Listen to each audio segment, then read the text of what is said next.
రీసెంట్గా నరేంద్ర మోడీ గవర్నమెంట్ అండమాన్ అండమాన్ ఐలాండ్కి కొన్ని names change చేయడం జరిగింది.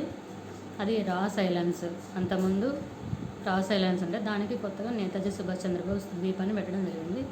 ఇంకోటి హ్యావలాక్ ఐలాండ్ స్వరాజ్ ద్వీప్ అని. నెక్స్ట్ నీల్ ఐలాండ్కి షాహిద్ ద్వీప్ అని అంటే రీసెంట్గా అనౌన్స్ చేయడం జరిగింది.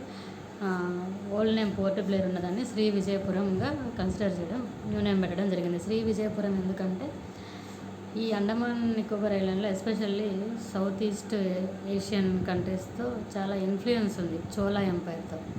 సో చోళా ఎంపైర్లో శ్రీ విజయ అనే కింగ్డము చాలా ఇన్ఫ్లుయెన్స్ చేయడం జరిగింది.